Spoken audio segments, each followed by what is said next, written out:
the three treasures involve the Jing, Jing, Qi, and Shen. Those are the three treasures. Those are the three treasures, like the three gifts in Taoism. And the three treasures, Jing, lower dantian,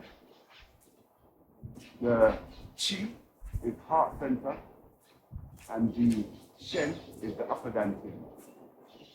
So the Qi, it is heart center, but Qi has many different meanings to the term Qi. So Qi, in the three treasures, Qi is heart, so we're always going to be related to heart energy. But when we look at Qi now from, let's say Qigong, as a term given, then we're going to talk about energy, cultivating energy, or the ability to develop energy or train in energy. So if we're going to merge it, we can say that all energy from Qigong is heart related. If we bring it back to the original science of Qigong, or of the three treasures, that meant to me, whenever we're doing Qigong, we're doing heart therapy. We're really going to check it with the language, as opposed to what we superimpose upon it. And what we superimpose upon it is the idea, it's just energy. We don't give it quality.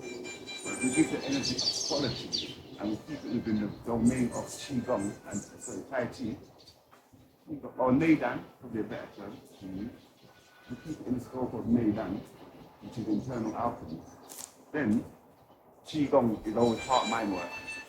Always. We do heart-mind, heart work. Even though we think we're doing Qigong. You know what I'm saying? We're talking about, well, really different language. And if we go back now, and we're doing lower dantian stuff, it's Jing. It's Jing training.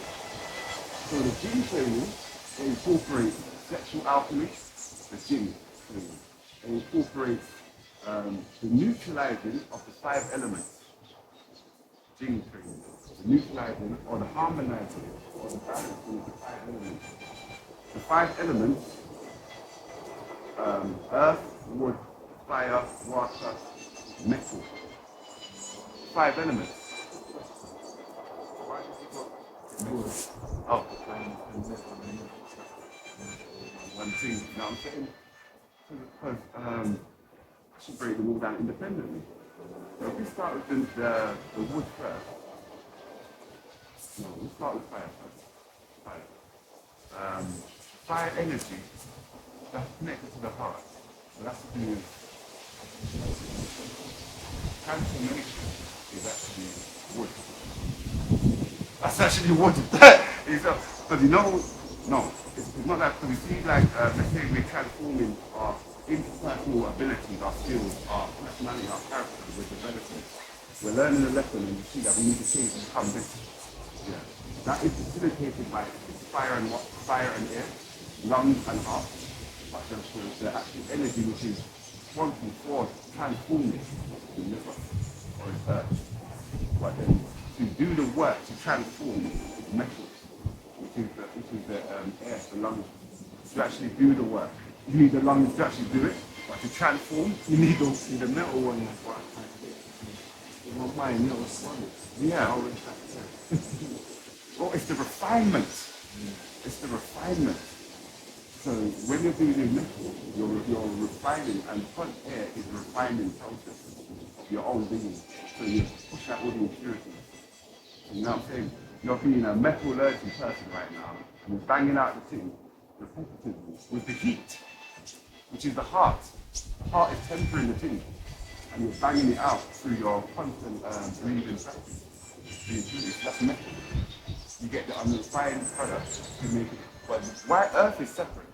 Because Earth, we have to refine the gold. We have to refine the diamond. We have to refine the platinum, and that represents the air. The refinement. You can refine that, and you can make a shield for an armament. You can refine it, you can make a sword. With the Earth, it's to do with stability, grounding, like unmovable nature of reality, that which is always stable. Yeah. So we're not really taking from it. In that sense, to refine it. we're looking at that flat plane of reality, and one is that reality to be harmonized so we're not unbalanced. So the elements do make are more of an alchemical description of transformation. Mergable and literal, not, you know what I'm saying? Literally symbolic. And then water, we never mentioned water. And then it's the easiest one, isn't it? Because water is subconscious to do our emotions, our feelings, our dreams. So because it's one called the dream time, we are usually in our subconscious mind observing our concerns and our fears. Our dreams are just reenacting them. You know what I'm saying? Unless we go in having vision. But even in vision, they usually are signs of things or events to come. You know what I'm saying? The thing that you have to work with. So it's all subconscious mind. Kidney deals with that deals that deals with the fear, that deals with the water element. So this isn't a sort of What about the liver? liver wood. So that's transformation. So that is you see when the liver detoxifies or it's toxified or it's not functioning properly, the ability for a person to adapt to the moment, to change their character over time, to observe they've made an error and say, you know what, actually need to increase this aspect of my life. If I work on that part of my life, then that will actually improve my ability to interact with people. That's liver energy. So then that whole process. So that's what I was going to get to. And remember, liver's got like 500 jobs, as well as producing protein, glucogen, glycogen, as well as detoxifying the body, like all these more things and stuff. But there's 500 things. And it's like, when I started thinking about it, it's all these little processes of breaking down and stuff that liver does. But you got to think like breaking stuff down. Like, we can't break stuff down in our everyday reality of life. It's hard to see where we need to connect things up, and so we can actually make a more productive approach. Right? Remember when you mentioned that we don't yourself fully right? Well, we have just the one thing. But let's say, I was saying that in relation to someone has sickle cell, and they've had to get removed. Some of the lymph glands, kind of like, okay. We're not even going to get into that aspect. I think maybe next time we get into the golden elixir. We haven't even discussed that. Now I feel like I go into the golden elixir all of a sudden. But no, we are still lower than 10, and we just appreciate that we've got to learn to harmonize 5 elements. That's what we discussed on That's one aspect. So you know the golden elixir, yeah? Involves the nails, the hair, the skin, the saliva. Thing that's it. By receiving information. And the nails receiving, the skin receiving. Then those different things, like the net of your scalp, receiving electrons or energy from the whole thing coming in, circulating in the body. I'm going to say it so quick because it's not the discussion. Into the cerebral spinal fluid, going up to the cerebral spinal fluid, affecting the pineal gland. So the golden elixir is a process that begins in the spleen from the pineal gland, from this. I don't go a bit deeper. You know you got, yeah. You know like they call it the rainbow bridge. You know like Heimdall. I don't know if everyone's with me, Heimdall. I'm with you. With for the Asgardian stuff. And we got this bridge that we can create the rainbow bridge, which interlinks us to every realm in reality. But they're at a certain plane of reality, but they've got this place where they can go to, and it can teleport them anywhere. Right. So I'm trying to remember the actual neurological word for it. But my mind keeps on going to permanent of the mind. But it's not that word. But there is the optic tract. Whoever said it? Whoever just said it? The optic tract. Someone thought.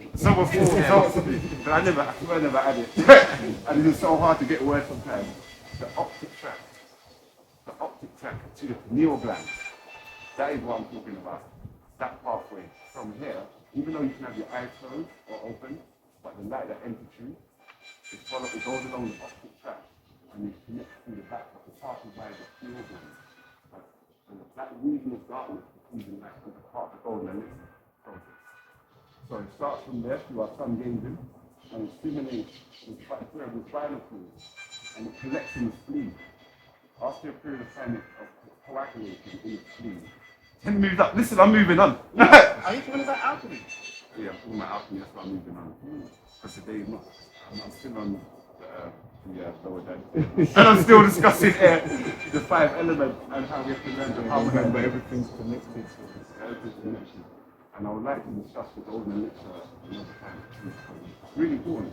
And it's a monthly cycle, everyone. The golden elixir it's actually a monthly cycle.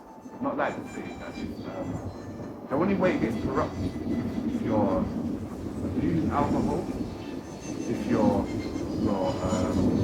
character, you're not nurturing your character in certain ways. Because it's the coagulation involved, catching your feelings, your thoughts, your desires, your wants, your needs, your experiences, your pain, your stress, it's all held in it. Because all those neurotransmitters, those chemicals that have been coagulating and collecting. If you're now living a depressed reality and you're coagulating, you're collecting all that stuff into that particular essence, so unproductive. Because the elixir isn't nourishing the body, it's natural elixir. And every culture really thinks about it. Every society goes in. And I don't, Christians call it another name, Hinduism calls it another name, or the Vedic side calls it. That's an aspect of it, but if you go into even Christianity, it's just Christ. And when you understand the story of Christ, he's describing this cycle of this so on and I move on to because if I keep on going deeper. In order for me to explain what I just said, I have to go a bit deeper. You know what I'm saying? Thanks, Mum. Right, I'm moving on. So, it's important to understand the fundamentals. So we understand, because it's a part of it, the golden elixir, that through living a certain lifestyle, we're harmonizing these 5 elements. Yeah? Metal, wood, fire, earth, water. So we understand that. Sexual alchemy.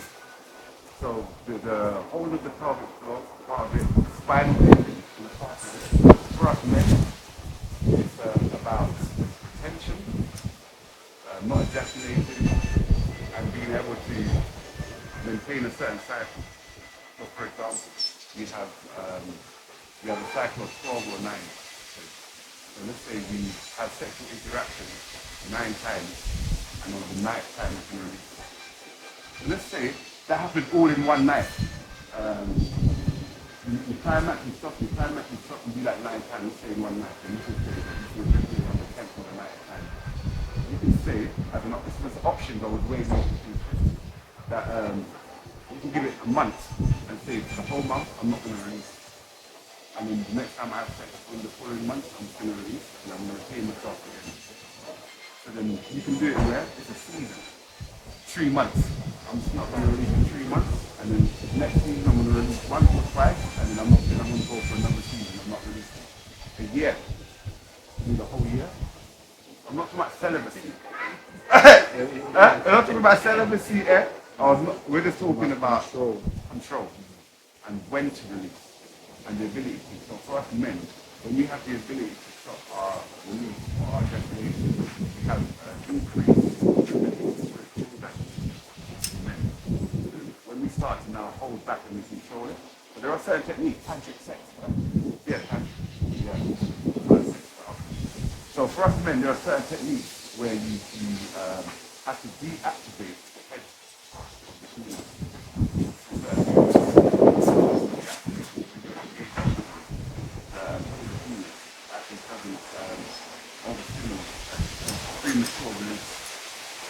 So the reason why for us men is important, it's the golden elixir. It's the golden elixir again.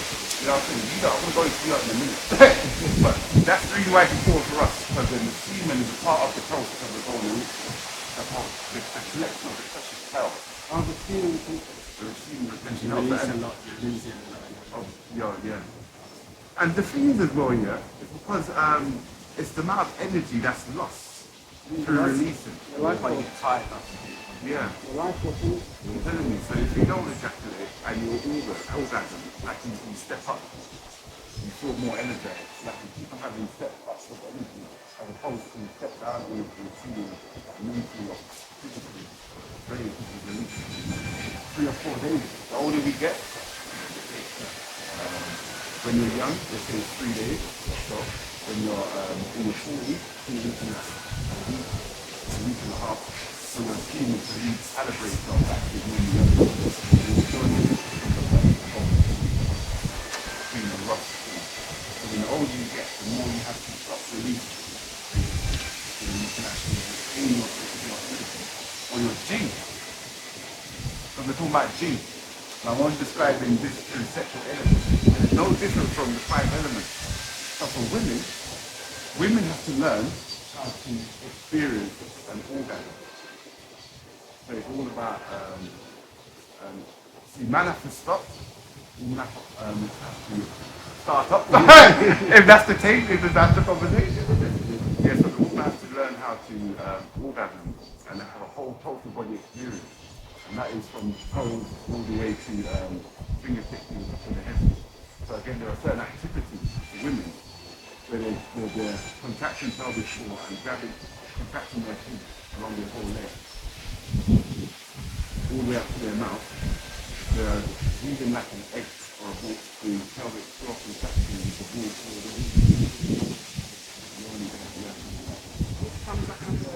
sexual outcome. So it's all to train a woman to be more connected with her abilities and spiritual.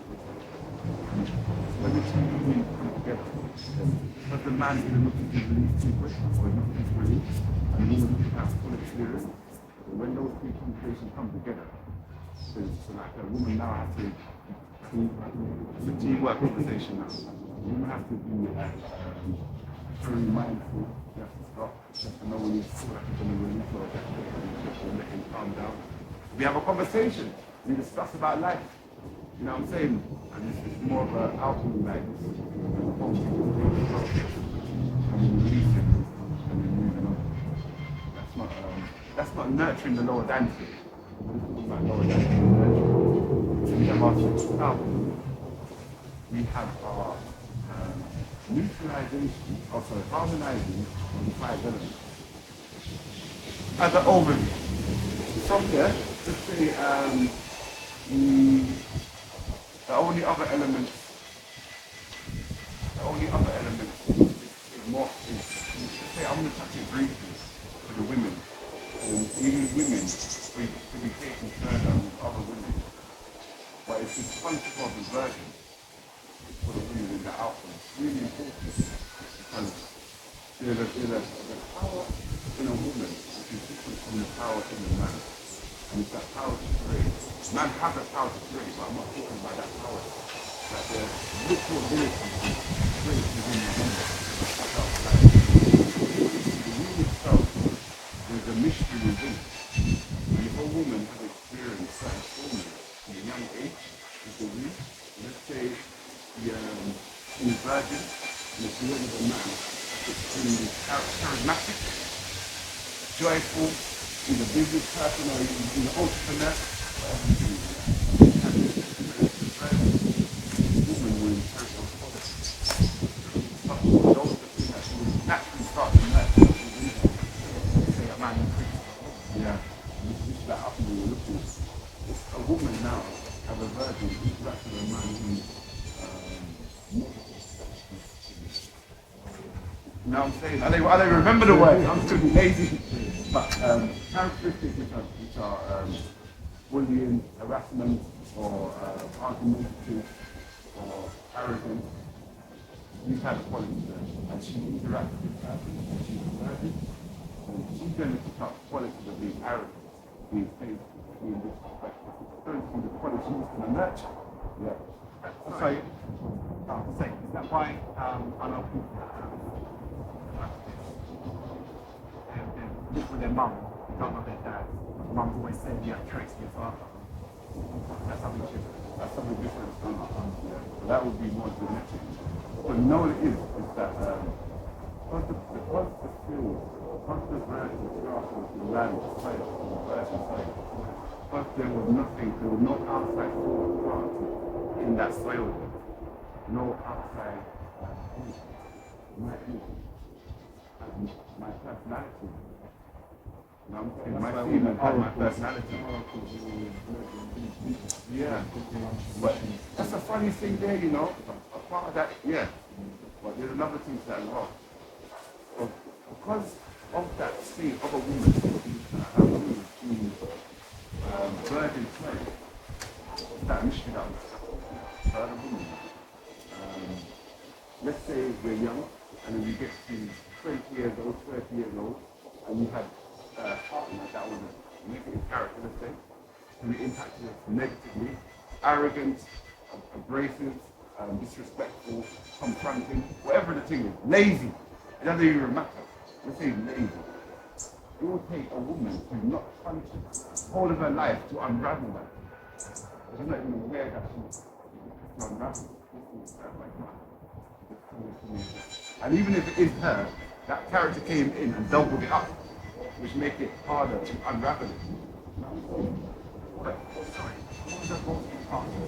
This is the problem now. Just the first partner that she imprinted on you. All of them.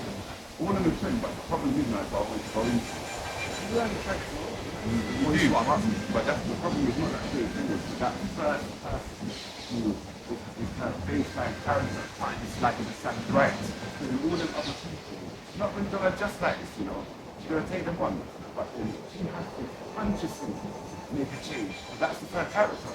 It's just being nurtured in her. It's so deep, it's so subconscious that it's not a thing that, it's only when you now think about it and you can think, okay, that next person's coming like a tick in that quality. But then we have what we call sperm wars, isn't it? Where internally, a woman, if she hasn't had like 6 months apart from the man, then in fact she still has semen circulating with her.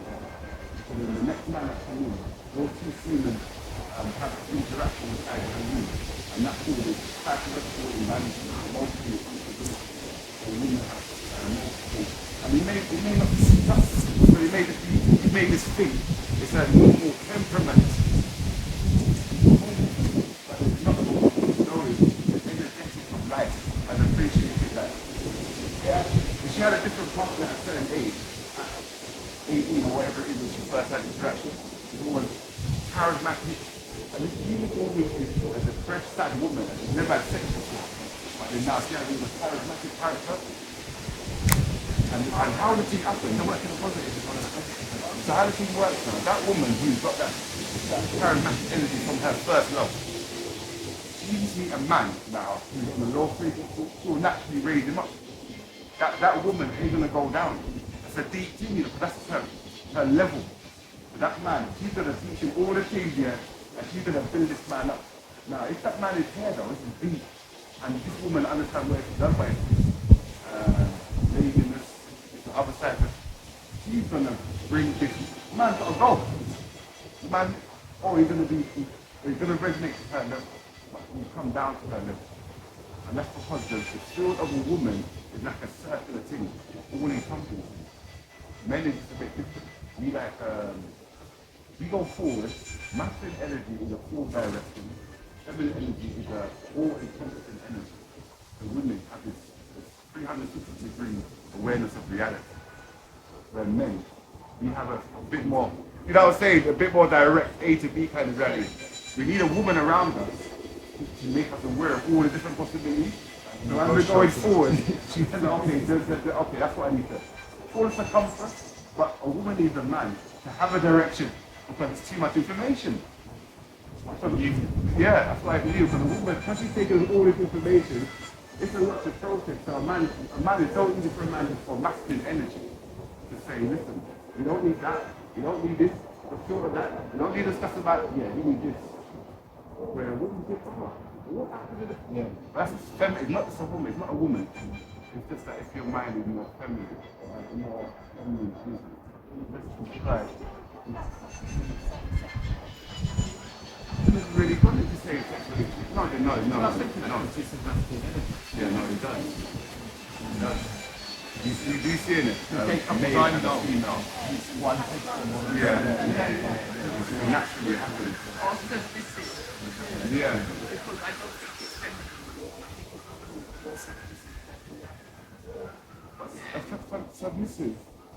I Is don't that think, feminine quality? I don't think I don't think so. I don't think so either. I don't think I that's think, I think Yeah. it should be allowed. Yeah.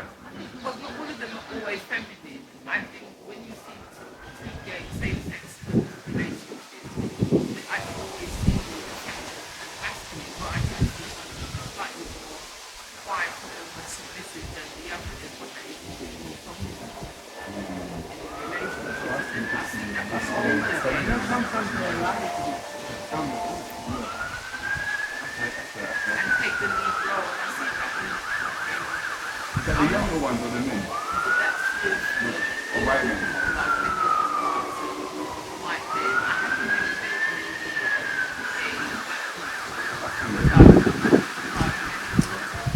and people perceive it as being feminine, but because I've actually gone into their world, No. And what you described about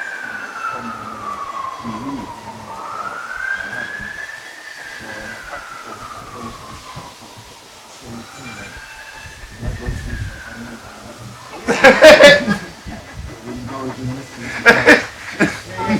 You have to get around that. Don't go on your business. All possibilities are possible. I hear that conversation so much. So that is that's our lower dantian, yeah? A bit of appreciation of our lower dantian. So, what's the time there? 20 Brilliant. So, middle dantian. Chi. So, sorry. G, vitality, kidney, let's move on. I just, it's like a whole another one I just remembered. Yeah, but the chi, the heart, after the energy is able to fill up the space. How do we know the energy is filled up the lower dantian with the spaces? Is that when we breathe consciously, and we're expanding and relaxing and we're breathing normally, we can feel like a subtle warmth. I would feel a subtle warmth. You feel like we have an awareness within the space, like opening and closing. And you can describe as a warmth that we feel. If you've been doing it for over a year, you naturally have it. It's just that you may not get to feel the warmth or be aware of it. And it takes time to be fully aware of. Like when we do certain exercises, cultivate it, we can feel it. And that warmth, yeah, see, that's stimulated from the heart. But it's through the intestines are the weird one, isn't it? Because in my mind, in that space, it's through the intestines, but it's not through the intestines that we're observing. But it's the whole space. But once you feel that warmth, energetically speaking, that energy can move up into the heart. And it's stored in the deep heart area. So the next heart area is to do with your connection to earth. Heart is the connection to earth. So we are doing earth, heart, alchemy. Earth, heart, alchemy. Start to enter into. And it's a bit different from, once you harmonize the 5 elements in your lower dantian, those harmonized feelings and emotions are what rise up into your heart. And it's being stored into your heart. And it's just being circulated in your space. So, to start with, the earth alchemy, this is the nice way to describe it. It is, so the earth itself, when we're doing not material things that we are directed by. So hard, self-work,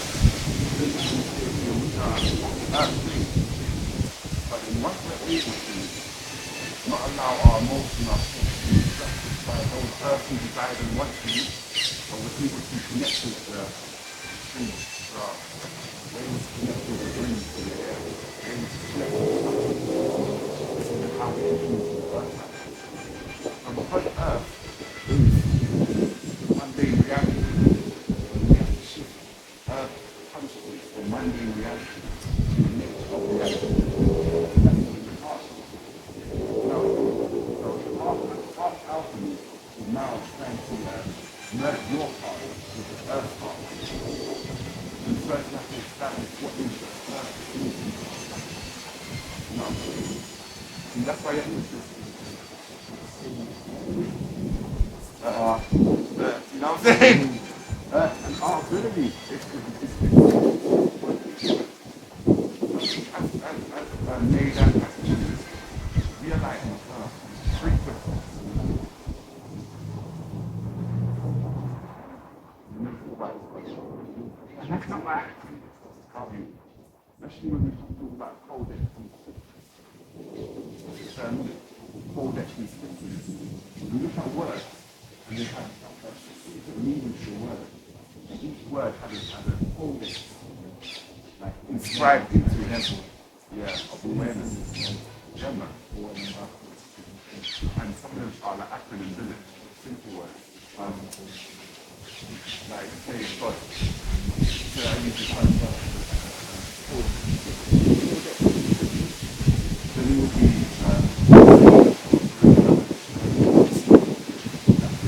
that's the hidden meaning behind the word God. Generation,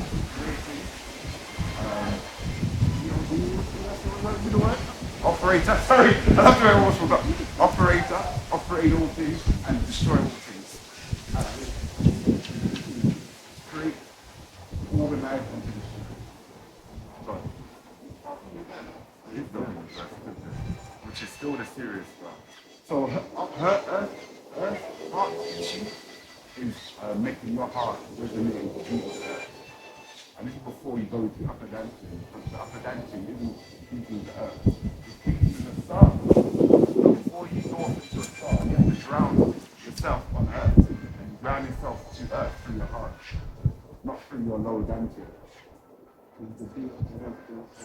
Frequencies. Yeah, some people call it human resonance. But it's the fact that, wait, the deep, it's like this though. It's like this. You're out of resonance, you're out of phase, you look to go into phase with the earth, into reality. But when you're in phase with earth, you're not governing your own reality. So you have to take control of your own reality. Therefore, you're no longer in phase with the earth, but you are. This is what the process is. So first you're out of phase because you're not practicing what you say you are, but you're not. Then you get into the training process, and the frequency now starts shifting, starts bringing the earth frequency. You know, you can frequency and resonance. But if we're going to put it into context, we're talking about the seasons and the changes. So let's say summer comes, then winter comes, or autumn. Let's say winter comes. Whatever season comes, we move into seasons, but we're not changed or affected by the season. So if you are resonating fully with earth, you are changing it through the seasons, isn't it? I mean, we don't want to be the king of the season. We still want to be independent sisters, inner sisters of time.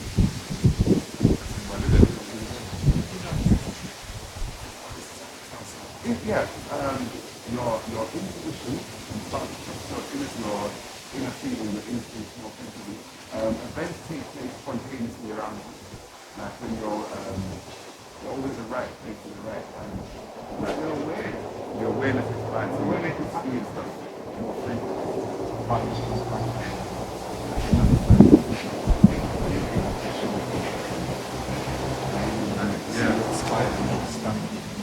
Able to show tenderness to reality.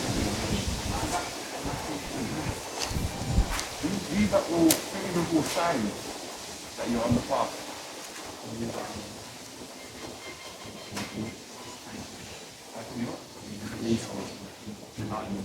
And it's more concentration. Yeah. And that's in some state. That would be Marvel, isn't it? You want to remember Marvel?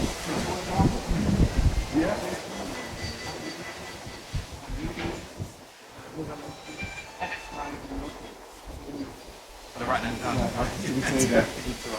That is our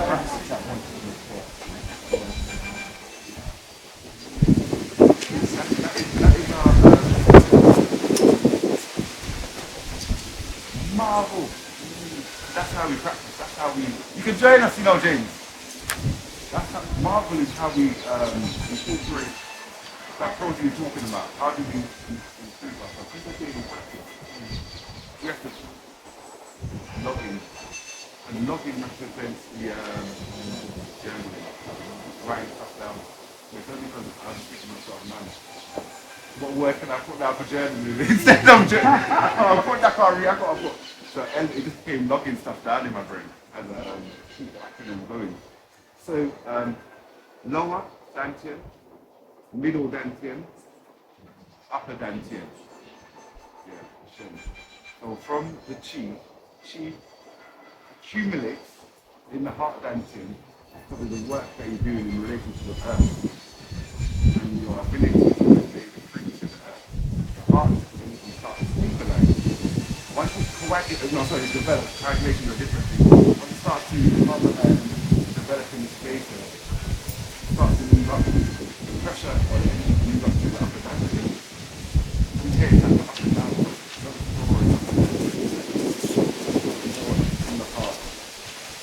Much more head. But in here, it's like chi go up to the heart and will transform into Shen, then Shen goes down to the heart. Chi is developed back into the heart and it goes up to come like Shen is constantly recycled back to the body as opposed to out of the system.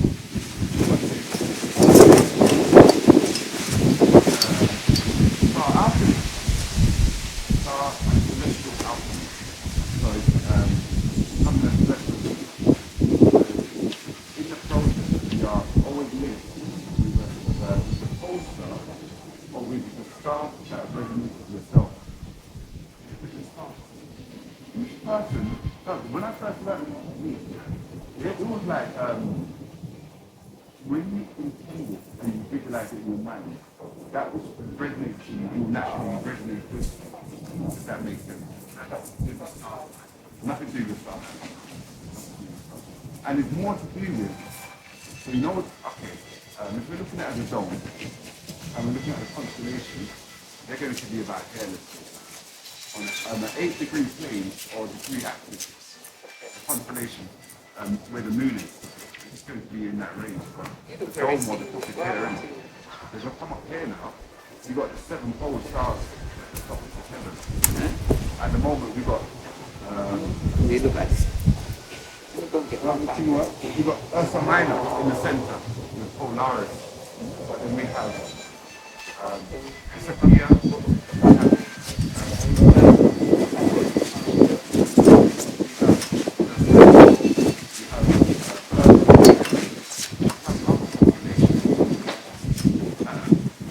Orion. See that 8 band there? Orion is amongst this band.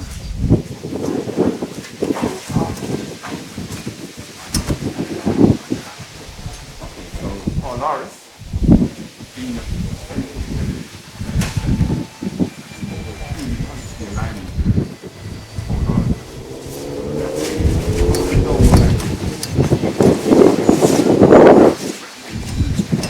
We are expanding our consciousness out to move us more universal.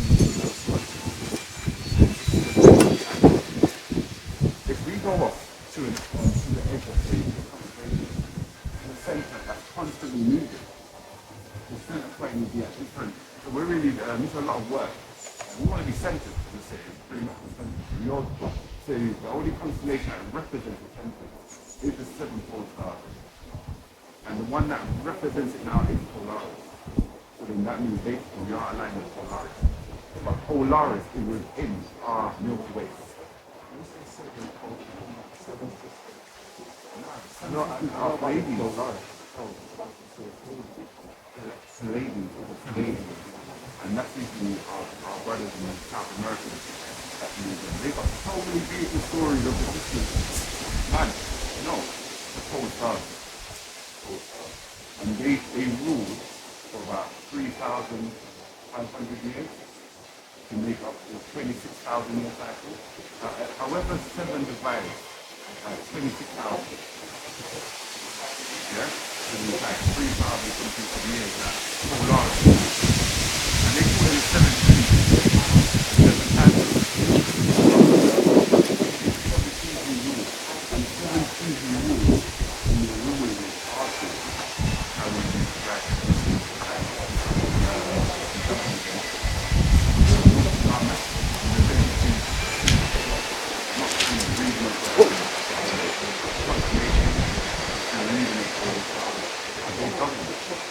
So, for a period of time, whatever constellation ruling, Aquarius, it is governed by whatever pole star it is, Polaris. And that's how the season set down. Polaris rules over Aquarius in this area, and Aquarius ruling over so the previous ties to the rising, so the Polaris.